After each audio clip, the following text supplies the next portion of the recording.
This is a conflict that has been going on for too long, and we have a choice.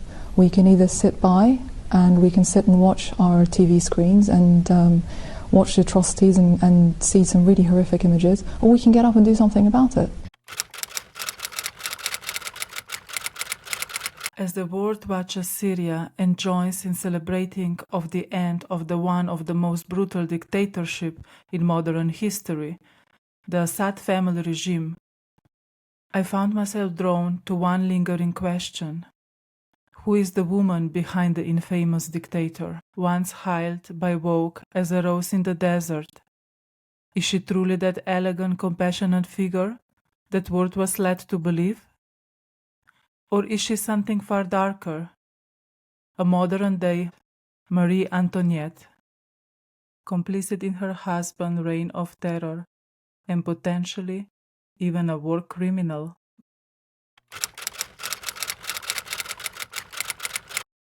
Before we begin, a quick disclaimer. This video is for educational purposes only. All the information presented is gathered from public available sources on the internet. The opinions shared here are mine alone. I strive to provide accurate and factual information, but if I have missed anything or made an error, feel free to kindly correct me in the comments below. Asma was born in London on August 11, 1975. She was the eldest child and only daughter of the Akres family. Her parents Favash and Sahar were Sunni Muslims of Syrian origin, coming from the city of Homs. Asma's early years were shaped in the vibrant multicultural setting of West Acton, London, where the family lived in a modest home. Asma holds dual citizenship, both Syrian and British. Her mother Sahar was a retired diplomat who served as a first secretary at the Syrian embassy in London. Her father was a doctor, born in September 1946. Favash was a renowned cardiologist who played a pioneering role in his field. He is currently working or worked at the Cromwell Hospital and also runs a private clinic on Harley Street. He published around 173 research papers, and his work on the QT physiological pacemaker has greatly improved cardiac treatment worldwide. Beyond his medical work, he has been the director of the British Syrian Society since 2022, advocating for stronger ties between Britain and Syria. Asma grew up in the household that emphasized education and cultural identity. She has two younger brothers, Ferash and Iyad, and they both work in medical fields. Ferash, now 46, who moved to Syria to establish a private healthcare group, and Iyad, 44, has also built a successful medical career. Knowing simply as Emma during her school years, Asma attended Twyford Church of England High School in Acton, West London, before moving on to Queen's College London, an esteemed independent girls' school. Her strong academic performance earned her a place at King's College London, where she graduated in 1996 with first-class honors in computer science and a diploma in French literature. She is fluent in 4 languages: English, Arabic, French, and Spanish. At home, her family spoke Arabic. Holidays in Syria were a foundation of her childhood, offering her a deeper connection to her heritage. I have dealt with the sense that people don't expect Syria to be normal. I would show my London friends my holiday snaps, and they would be, "Where did you say you went?" She once remarked. This was the interview for Vogue that was later taken down. It was during these trips that she first encountered her husband Bashar al-Assad, setting the stage for a relationship that would later change her life and the life of many others. After university, she decided to travel around for 6 months, exploring both the Far East and Europe. In 1997, she landed a job in the company now called Deutsche Bank as an analyst. A year later, she transitioned to JP Morgan's investment banking division, focusing on biotechnology and pharmaceutical companies. Her work took her across the world: London, Paris, and New York. It wasn't a typical path for women. she once said. But I had it all mapped out. Asma felt that the skills she gained in banking, analytical thinking, and a deep understanding of business operations prepared her for the future endeavor, including overseeing projects and running organizations. As her brother Farash once said, her intelligence is both intellectual and emotional, and she is a master at balancing when and how much to use of each one. She seemed like a very smart woman to me, so I would be extremely surprised if she wasn't really truly aware what was happening under the reign of her husband. She was on track to pursue an MBA at Harvard University and moving to the States when, during the visit to her aunt at Damascus in 2000, she reconnected with Bashar al-Assad. If I go 10 years back, in the 90s in London, Asma and Bashar grew closer, but nothing came out of it. At the time, he was in London training to be an eye doctor. However, 2 years in, after the death of his brother in a car accident, Bashar was called back to Syria because he was the next in line to overtake the Syrian presidency. He needed to come back and never finish his studies in medicine. I was always very serious at work, and suddenly I started to take weekends or disappear, and people just couldn't figure it out, explained Asma. What do you say? I am dating a son of a president? Then he became president, so I tried to keep it low-key. Suddenly, I was turning up in Syria every month saying, "Granny, I miss you so much." I quit in October because by then we knew that we were going to get married at some stage.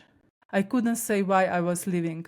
My boss thought I was having a nervous breakdown because nobody quits 2 months before a huge bonus and after closing a really big deal. He wouldn't accept my resignation. I was like, "Please, really, I just want to get out." And he was, "Don't worry, take time off, it happens to the best of us." Asma left banking without her bonus and moved to Syria in November 2000. On December 13, 2000, she married Bashar al-Assad, beginning her life as a Syrian First Lady.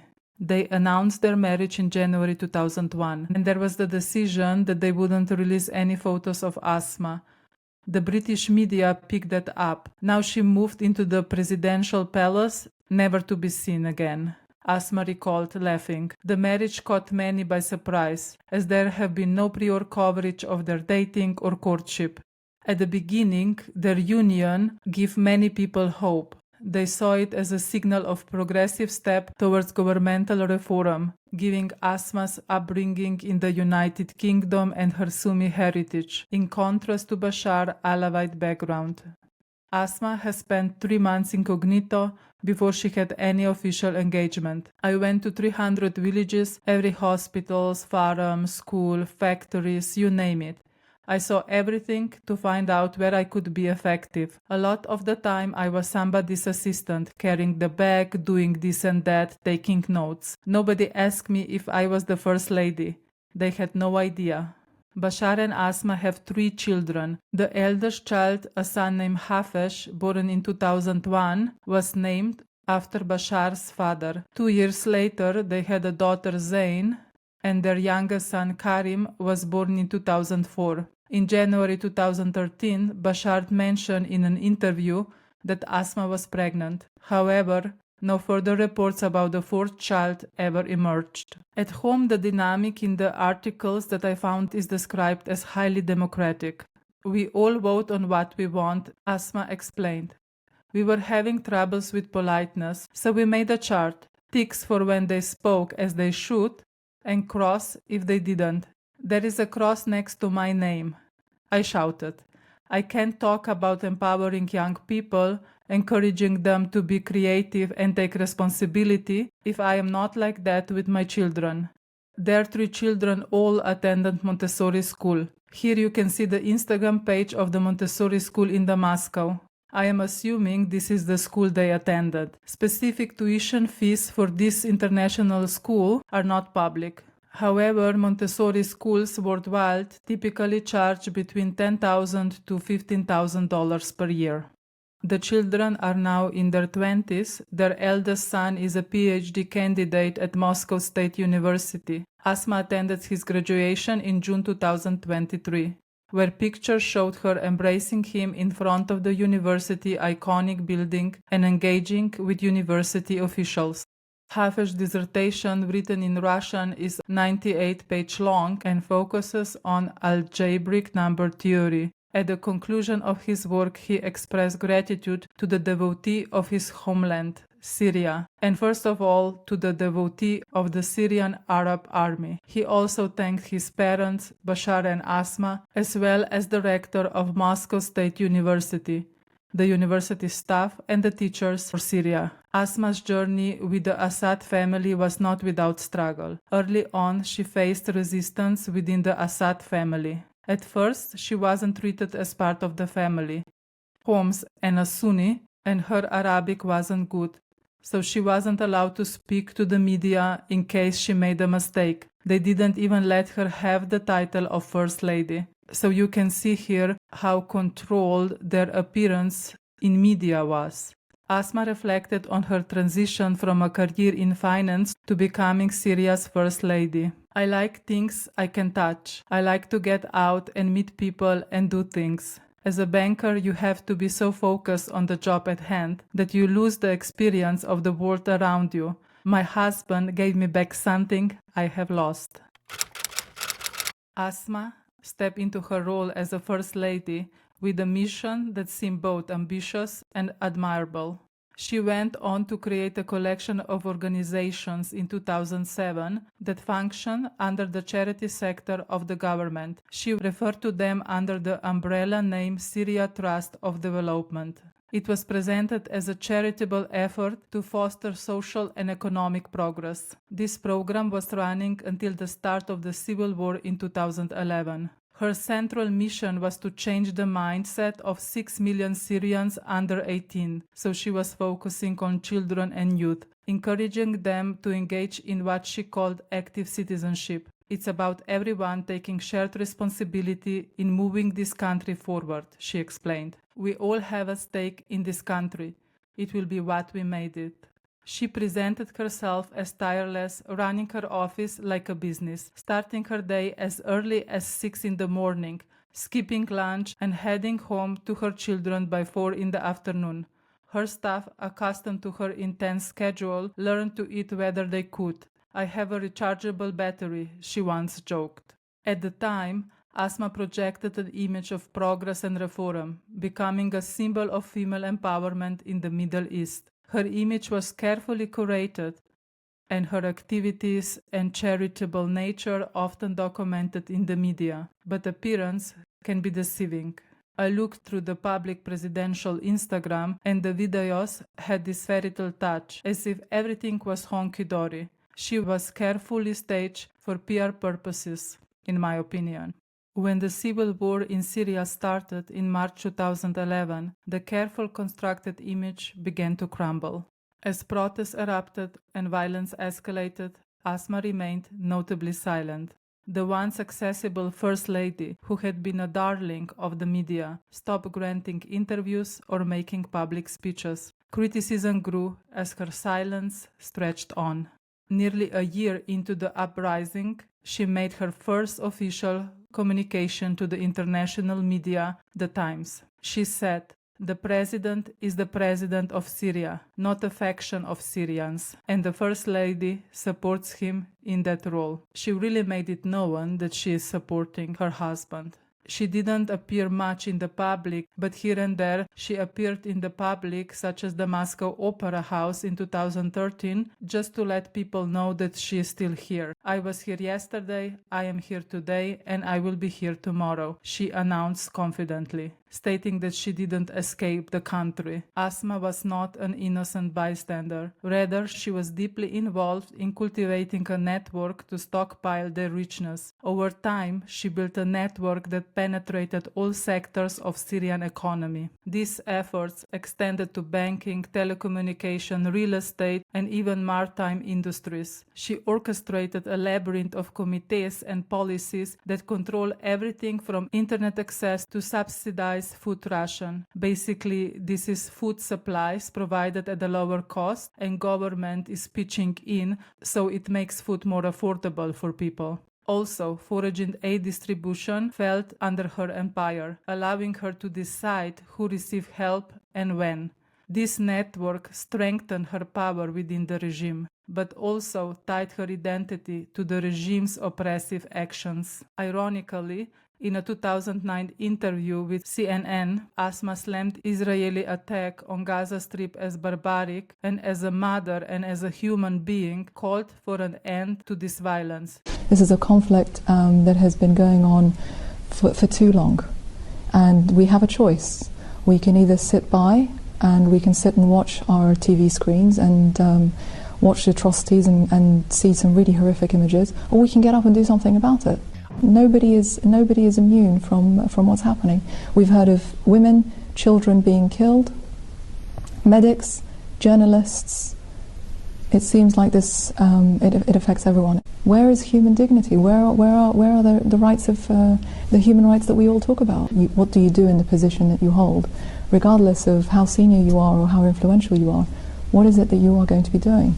Now, as a mother and as a human being, as I said, we need to make sure that these atrocities stop. Now her own words have come back to haunt her. Stop being a hypocrite. You are slaughtering your own people, one comment on YouTube said. She has a British passport, so she could leave Syria and show that she does not support her husband. Instead, she stood firmly by him, supporting his brutal campaign against people. Photos of her meeting with soldiers and their families began circulating the media. She gave interviews not to the Western media, but to the Russian television only. She dismissed offers for asylum abroad, claiming her place was with her husband. This shows that she is standing by her man, said Andrew Tabler, an expert on Syria. She is clearly part of the regime. The world began to notice of her deep involvement in Syrian political and economic machinery. Sanctions followed. On March 2012, the European Union froze her assets and imposed a travel ban, not only to her but to many of her family members, making it illegal in the European Union to provide her with material and financial assistance, though her British citizenship allowed her some freedom of movement. In 2012, something huge happened. WikiLeaks dropped a bombshell, revealing Asma's private correspondence. The emails painted a picture of astonishing extravagance. While Syria suffered, Asma was spending $350,000 on palace renovation and spending $7,000 on shoes covered with crystals. In June 2011, they spent approximately $12,300 on candles and chandeliers. Just a month earlier, they ordered a flower vase costing around $3,300. And the spending didn't stop there. Christian Louboutin shoes for more than $4,500 appeared on her shopping list, purchased in February 2012. 2 months later, Syrian opposition activists uncovered additional emails revealing even more details. Asma was purchasing high-end paintings, jewelry, and even more Christian Louboutin shoes through agents in Paris and London. In one email to her husband, she wrote, "If we are strong together, we will overcome this together. I love you." The same emails revealed another side of the story. Asma's father was advising his son-in-law Bashar on how to manipulate Western media regarding what is happening in Syria. Imagine a doctor whose career is dedicated to save people is actually supporting a regime responsible for taking so many lives. People gathered in London in front of Asma's parents' house. They paint-bombed the house, the garden wall was demolished, and the front windows were smashed. 8th of August 2018. The world learned that Asma has begun treatment for early-stage breast cancer. Over the following months, she was often seen at the military hospital, her husband by her side. She still continued her public activities. She urged women across Syria to prioritize their health encouraging regular checkups and early detection. In August 2019, she publicly said that she is free of cancer and fully recovered. But the relief was temporary for her. On 21st of May 2024, she was diagnosed with acute myeloid leukemia, a severe and aggressive cancer affecting the bone marrow and blood. The diagnosis meant she would need to step back from work and public events as part of her treatment plan. Let's go back to the year 2020. By 2020, she had revived her organization, Syria Trust for Development, and placed its members into influential governmental roles. 9 activists connected to the trust won seats in the Syrian parliament, signaling Asma's growing political power. However, this rise in power did not come without controversy. Rami Makhlouf, Bashar al-Assad's cousin, is one of the richest individuals in Syria. He is controlling industries such as telecommunication, banking, and oil. He publicly accused the Assad regime of unfairly targeting him and seizing his businesses. He accuses Asma that she is using the funds intended for Alawite elite and community for her personal gain. This highlights a rift within the Assad inner cycle and suggests growing tensions between the Assads and some of their key allies. In 2020, Asma faced another blow on the international stage as the United States sanctioned her directly. The accusations were stark. She had accumulated ill-gotten gains at the expense of the Syrian people, while using her so-called charities as a front to consolidate both economic and political power. This sanction painted a clear picture of her growing influence and how deeply she became integrated in the regime web of control. The sanction also targeted 417 others, including Asma's relatives and friends. In late November 2024, so not even a month ago, Asma fled Syria to Russia with her 3 children. Bashar al-Assad joined them a week or so later. The family got asylum in Russia, and Asma's parents as well left London to join them there. The neighbors of Asma's parents shared their observation and the sudden disappearance. One neighbor told the local media, The Sun, "The house has been empty for a week. They usually are around, so I think they may be hiding somewhere. But they have not come home for a week now." Meanwhile, the owner of the Syrian supermarket who knew Asma's father told Mail Online, "I saw him about 10 days ago. And he said he was going abroad for a while and that his wife was already out of the country. It doesn't surprise us because they are a close family and they have always supported their daughter." Another neighbor added, "They have been very quiet since 2012 and have been almost invisible since then." Remember, Asma grew up in this house, so they knew their neighbors for a long time. But in 2012, so a year or so after the war erupted in Syria, they became quieter. However, the sentiment about Asma's father wasn't positive. Before his daughter married Bashar al-Assad, he was reportedly friendly and engaged in casual conversations with neighbors. But after Asma's marriage, he became, as one local described, arrogant and standoffish. You couldn't speak with him because he was like, "My daughter is married to Bashar al-Assad. They have no friends here now."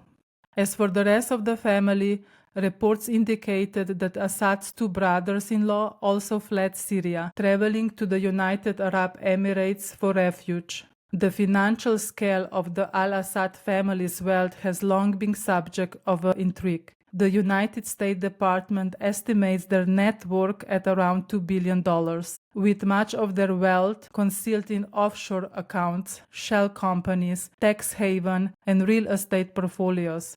Over the years, the family has strategically moved tens of millions of dollars out of Syria, buying up at least 20 luxury apartments in Moscow worth over $35 million. Beyond the Moscow investments, Saudi newspaper Allow suggested the family once had access to 200 tons of gold and as much as $25 billion.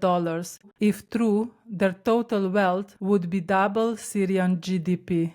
So, should Asma, often described as a modern-day Marie Antoinette, be held accountable as a war criminal? Does her deep involvement in the regime make her complicit in its crime?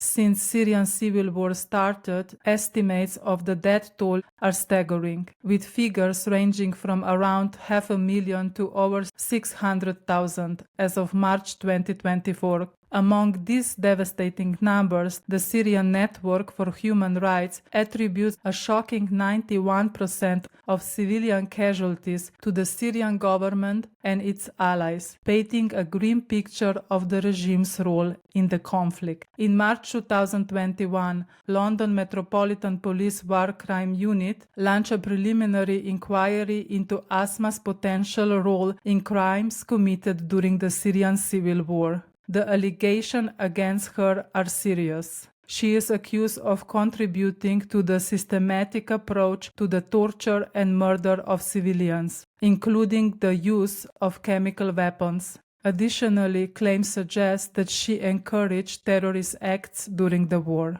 What are your thoughts on her role? Should she be held responsible as a war criminal? Thank you for listening to the end and see you next time.